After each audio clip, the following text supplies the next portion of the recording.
All right. Man, the joys of parenting. Yeah, we're actually Nappy reminiscing about changes. them right now. We're actually talking about, well, we all know, I think both of us know, Yeah. that parenting can sometimes be very tricky, a but lot how of much pressure. more so can it be when you're doing it as a single parent? And so this week, our parenting expert and coach, Laura Markovitz, joins us to give us some tips on how to do life as a single parent, should you be in that, I guess, unfortunate position. Yeah, man. Laura, welcome to it. There was so you. much like head nodding going on during that intro, which I think we all feel quite strongly about it. I come from a single parent home. So we know one thing about single parents. They are awesome and they can do pretty much anything. They seem to prove it. But this is exhausting. It's challenging. We're learning as parents in a complete household how difficult it is. What are the first challenges that jump out as a single parent? Yeah, well, I think it's also helpful to think how many people are we talking about? And if you look at recent statistics in South Africa, only 35% of kids are living with both parents in their homes. wow. So we're talking a big proportion of kids who are living in single parent homes, predominantly, so 40% of those living with their moms. And yeah, absolutely, there are challenges that come with as part of that package. Yeah.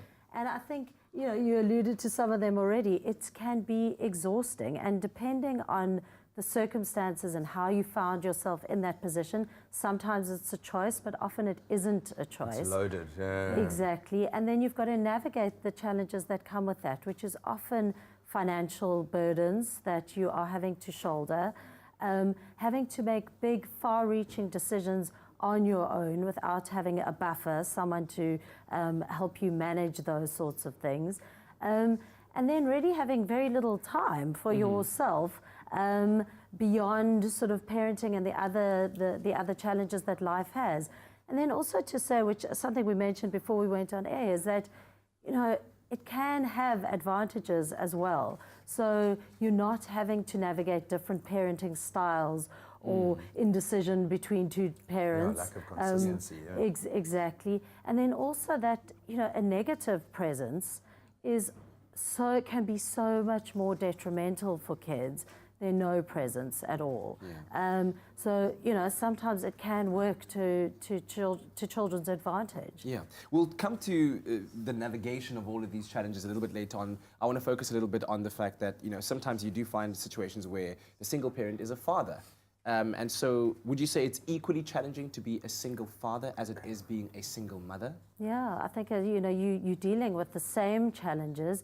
And then also, I think particularly for fathers, because there are fewer single fathers around, they can often feel quite isolated. It's less of a support structure. Yes, absolutely. So it's actually finding ways to tap into support structures, tap into networks where you can share with other parents, single fathers, but also single moms and other parents, that you can actually share the challenges, normalize the tricks and the challenges of general parenting, because it can be quite isolating and overwhelming when we're doing it on our own. I think what often happens is then that parent-child relationship within a single-parent home moves into almost an equals kind of friendship-based relationship, because it has to. Something has to change in that time. What do you see specific to single-parent relationships with a parent and child? How does that relationship change? So obviously it's something, we can't say is absolutely generalizable and is very parent-child dependent, but as you say, it can develop, it can develop a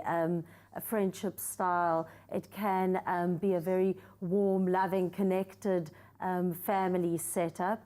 But it can also be an overwhelming one, where you're having to buffer everything all on your own, and there isn't space to be yourself and to really discuss the challenges that are out there. So it can be very dependent, depending on who the parent is in the picture. I think, yeah. Well, we're going to take a short break. When we come back, we're going to talk about absent fathers and what impact that really, really has. Because, we hear the narrative and the rhetoric constantly, but what impact does it really have on a child's life? And then maybe you can also help us out with some tips on how to navigate all of these challenges that we've been speaking about around being a single parent. So stay tuned. We'll stick around with our parenting coach, Laura Markovitz. It's my feel-good breakfast show. Welcome back. You're live with Expresso on a beautiful Wednesday morning. Right now, we are speaking to single parents out there. We commend you on living an incredible life, but we know there are some very particular pressures that come with navigating those tricky waters. We've got our parenting coach, Laura Markovitz, in the house. Thank you so much for joining us. Yeah. Laura, if we had to recap our previous conversation about the challenges and the solutions or the way to navigate them, what would you say is the ultimate toolkit to have, your best tips and advice? Yeah, so I think the ultimate toolkit, I think if I had to say in a nutshell, is really making sure that there's time and space to take care of yourself.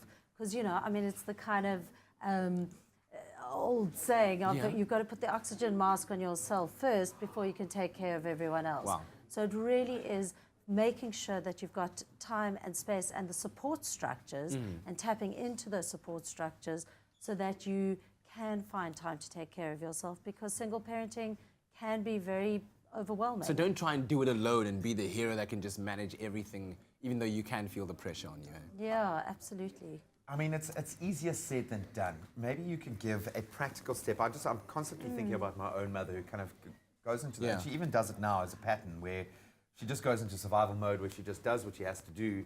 How do you force yourself to put on the brakes and think about yourself when you've weighed down by such responsibility and all these other kind of factors? Maybe some practical advice on how you can do that for yourself. Yeah, and I think it's a great question, because absolutely, it's easier said than done. I can imagine a whole lot of single parents sitting there going, "Oh, all very nice to say," but I mean, in reality, and I think it starts with recognizing that it needs to be a priority, and then it's about having routines and structures in place to try and manage the chaos. So it really is finding, whether it is an hour a week that you can get a granny involved or a friend or an aunt to watch the kids, but something that you are able to bring in a sustainable way. So not those sort of big ticket items like a week on an island, but If you can do that, yeah, I mean, absolutely, go with that if you can get it in. But really, the sustainable stuff that can help you deal with things in a manageable way, so that there isn't the burnout, there isn't the fallout.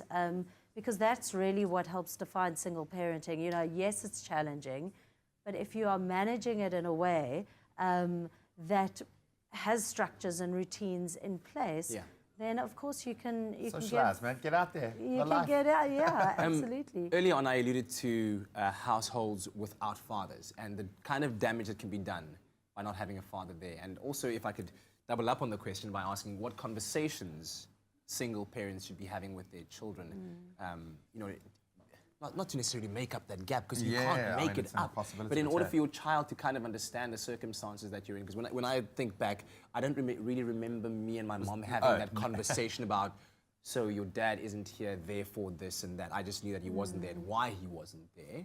And I was left to kind of find my own answers and make my own conclusions until later on in life, when I could as an adult ask those questions. You've had to process it as an adult. Exactly. Yeah. So, again, a great question, because I think that's exactly it. Is, yes, there's research that shows sometimes without having a father present, some boys are more aggressive. Sometimes girls suffer with self-esteem issues, but it can go either way. What really defines what happens is how things are managed. And I think it is acknowledging, well, I think it's twofold. One is, I think it's acknowledging your specific experience. So being able to have those conversations, talking about the fact that your dad's not around or your mom's not around, to be able to acknowledge that and hold that. And then at the same time, trying to make sure that your family structure does feel whole and does feel good enough, and that it does feel like a healthy, solid family unit. And that comes with talking and sharing memories and acknowledging your particular situation and your particular family story. Because let's not kid, families come in all shapes and sizes. Every family has their history. That's the bottom line. And I think, have a laugh as well, but I think it's good to take on board that it's a two-way thing. It's not just you telling your child what their life is like, but it's having the conversation about what it means to them as well. Yeah. That changing role. Yeah. Wow. Absolutely. Laura, thank you very much for joining us Can we this have another morning. hour, Yeah, we do need another hour to talk about this, but we certainly hope that the conversation and the insights were enlightening to you. Share your thoughts with us, of course, on social media, and we'll be doing this again, of course, next week. Thank you so much, Laura. Thank you.